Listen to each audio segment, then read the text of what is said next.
What's going on, y'all? It's your girl Latte. Thanks for tapping in with the Source ENT. All praises to the Most High God.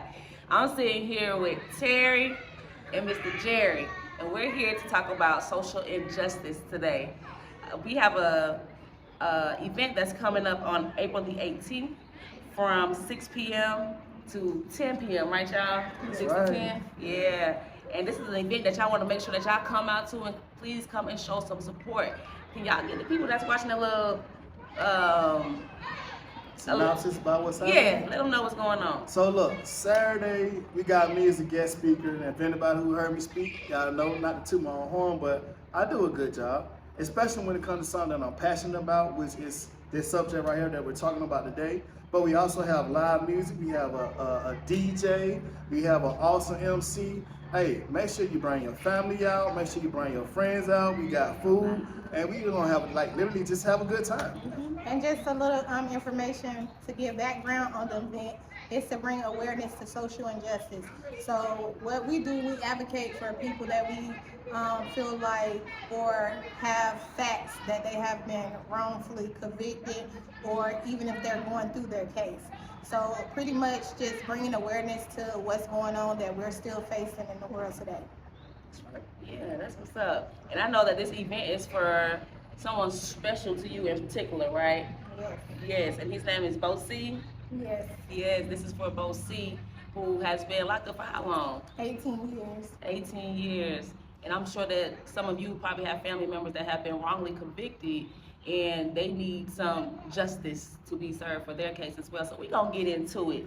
What does injustice mean to you guys personally? Injustice means to me to be wrongfully done or not your rights being honored. To me, it's just the total opposite of justice. Whatever you can find in your mind and think is just, on a law scale, it's literally the total opposite. So injustice can be something that someone's wrongly convicted. It could be something so minute as, somebody being pulled over incorrectly, Like I had something happen to me recently. I got a ticket and the guy was harassing me. I'm not gonna go into the color barrier. And it goes beyond color. Yeah. Yes. When people think about not all people, when some people will hear about injustice, they go to color, but it's not always about color. So this is not, we're not biased in any way. It's for everyone, no matter the color or the race. Can y'all share a moment of injustice that may have happened to you? Yeah. So, a lot of people know and a lot of people may not know, but I have been incarcerated.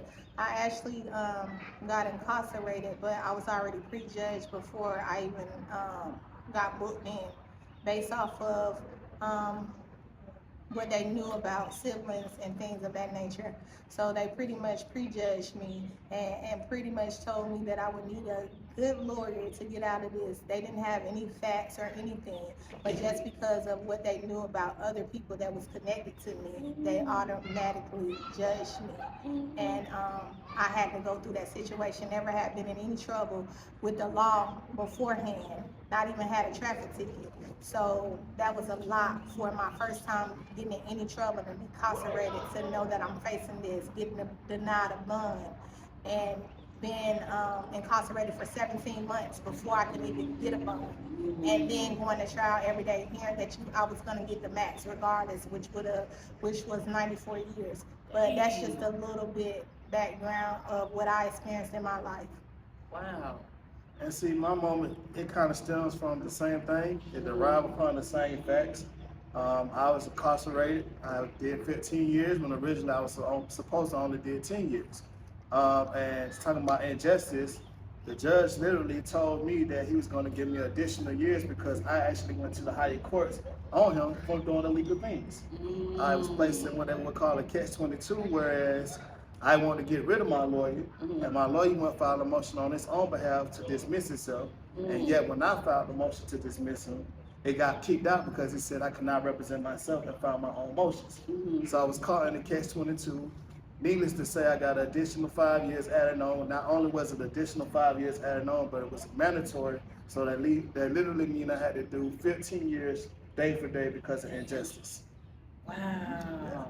you know, I know that's something that really affects families and everybody that's attached to you. I know that injustice is something that a lot of people can relate to, you know, and it just shows up, like you're saying, in so many different types of ways. But particularly for African Americans, we always seem to have gotten that short end of the stick. You know what I'm saying? And it's just it's systemic. It's just how America is built. You know what I'm saying? So I think honestly, I think it's something that we're gonna have to deal with for a while until some real changes get made in our local government, in our federal government, until we start. You know, I feel like us as Black people start taking over these spaces, taking over these local governments and federal governments, I think then we'll probably start seeing more changes. But right now, it's just, you know, something that we got to deal with. But it's not really necessarily deal with, but it's something that's there that we always have to be aware of what's going on. And I agree with that, but that's also like even with our race as a whole, we got to stick together. Yeah. And a lot of times we don't do that. Yeah. We have to stick together. Yeah, even sometimes it be the Black officers too. It be the Uncle Ruckuses. Yeah, you know what I'm saying. and it do. But when I say stick together, I'm more so like even though it's because a lot of people hide behind badges, so they're gonna use that. And when I say stick together, you know how like Black Panther and all of that. So no matter what, we standing on it. Yeah. See, a lot of times when the heat comes, a lot of us draw back because we don't want that attention or we don't want this, want to get involved in this. If it's something that you're standing on it regardless. And not just that, a lot of people feel like it doesn't matter to them because they don't have somebody that's in that situation. Exactly. But you never know when it's going to be your son, when it's going to be your daughter, your nephew. You never know when it's going to be your mom. Because nowadays, as we've seen recently in the news, that it's older people that's getting attacked by it as well. Yeah, that is true. That is true. So this event that's going on April 18th, such a big event, y'all. This is going to be amazing. Make sure that y'all come out. Make sure that what's your Instagram? What's the Instagram for? It's 18 Years Strong. Make sure y'all go follow 18 Years Strong. Tap in, get a part of this campaign. Instagram and Facebook. Instagram and Facebook. And join the campaign, you guys. Join the campaign. So let's give a little background about the event, what it's for. Give us a little background about BOCEE and what you're looking to do with this event. Okay, so first, the whole campaign is to bring awareness to social injustice. And for the event, BOCEE, which is William, because you'll see on a lot of platforms, William Maurice Woodard. He is the face. But he have a birthday that's coming up April the 16th. He'll be 45. He's been incarcerated for 18 years. So he's been in my life, but I was like, what can I do? He's been working on his case. He did appeals, direct appeals, and he was stuck at the habeas corpus. And it happened during the time with the pandemic, so a lot of things were shut down. And what is your favorite thing that you always say, Jerry? What they always tell us is ignorance of the law is of no excuse. So with that being said, when you get incarcerated, you get your time. They don't come tell you, oh, here's a dead time. If you don't meet this dead time, that it's nothing you can do. So with that being said, it's a lot of dead lines that he did not meet. So we have to go a different route.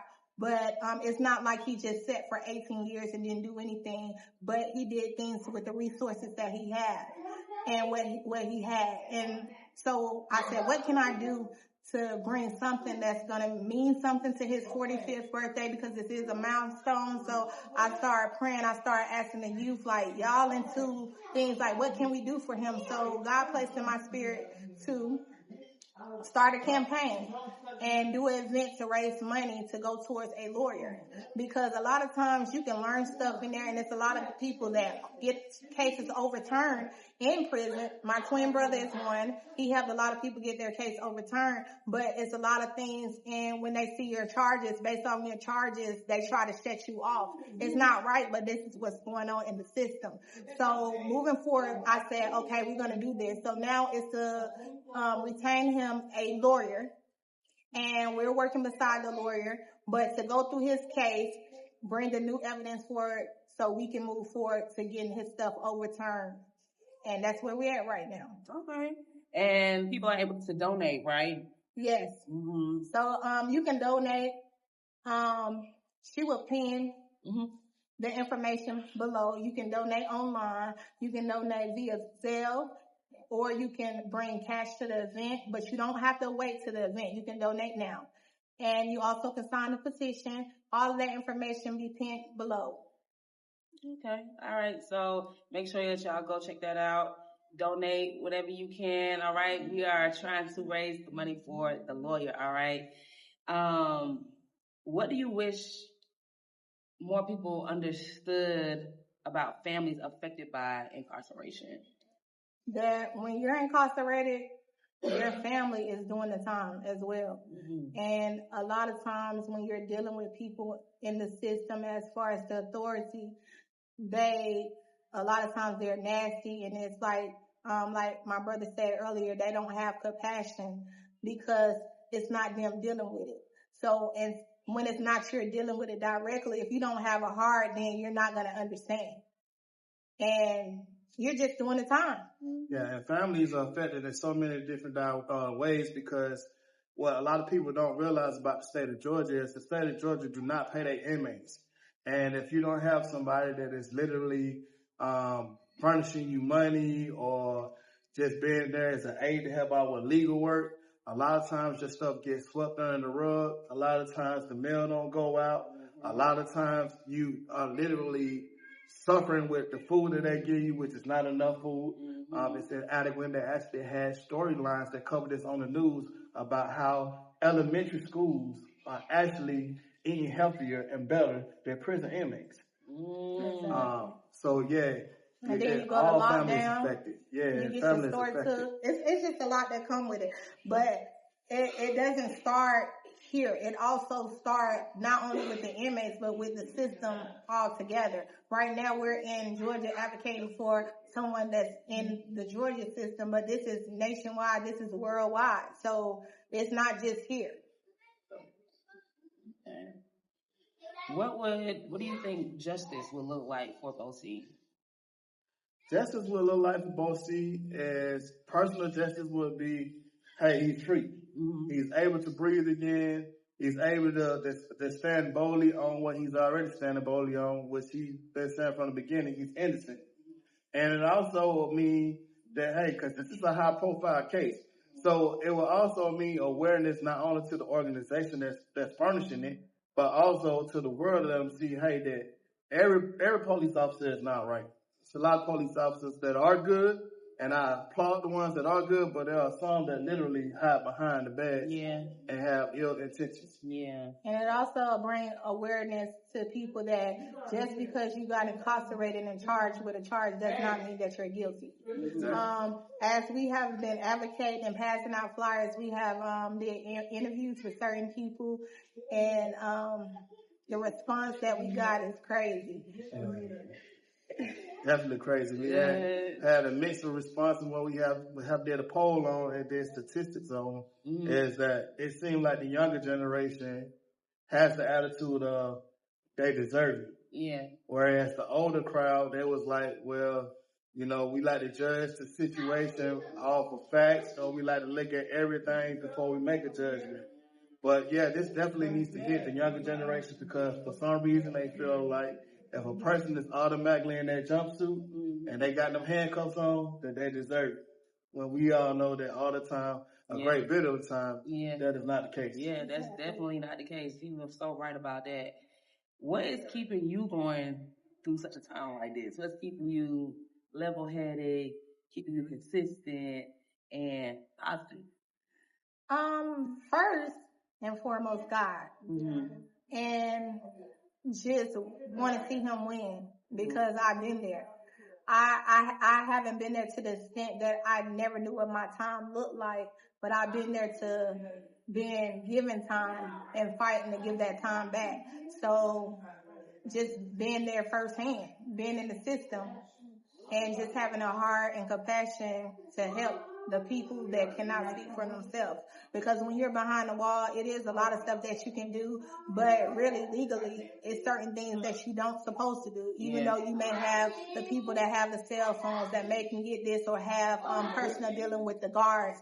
That's not the case for everybody. Yeah. So with that being said, when you're in the system, if you don't have the resources outside of the wall, then your voice is unheard. Mm-hmm. And so I'm that voice. Okay. I like that. She that voice. I love that. And when I tell you sis been going hard, okay? It's so much passion behind this movement that I just know it's gonna be a beautiful event. It's gonna do exactly what it needs to do for sure. What changes would y'all like to see moving forward with the justice system? Wow. I think we had to do a whole nother interview for that. That's an expensive list. Mm-hmm. Mm-hmm. But if I could sum everything up, I would sum it up like this. They say that you're innocent until proven guilty. I wish that was actually the meaning and the approach, because their approach is you're guilty until proven innocent. Mm-hmm. Mm-hmm. And also do a thorough investigation, because a lot of times, actually with this case, that's going to be the front of the event.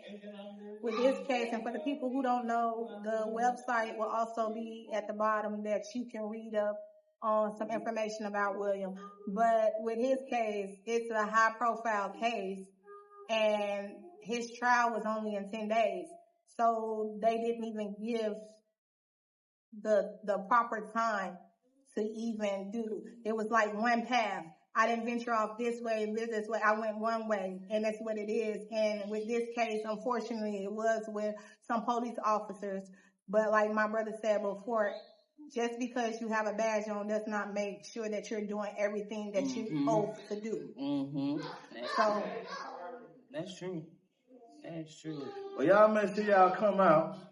Y'all definitely do that, because we gonna dissect this in grave detail, and we don't want to spill all the juice for y'all in the interview. We gotta leave y'all something to, have some finger licking food afterward. Right now. This is just the appetizer. Right, it's just the appetizer. You're gonna learn more, receive more, and just experience more when you come to the event on the 18th.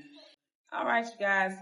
Thank you, Terry. Thank you, Jerry, for giving me some of your time and letting the people know what's going on. Okay, I'm gonna be live in the building. Okay, so if you can't make it, you can still tap in, check out my live that I'll have going. You can donate. Donations don't end at the event. It's going. Yeah, so you'll always be able to donate. But just know that if you are unable to actually come out to the event, you can definitely check out the live that I will be having, and you can see what's going on there, okay? And like I said, you got speakers, you got performances, DJ, food, and fun. So y'all just make sure y'all tap into that. And it's family friendly, right? Is it family friendly? Yes. You can bring the kids. So come out. We look forward to seeing you all. All right. This has been The Source ENT. Peace and grace.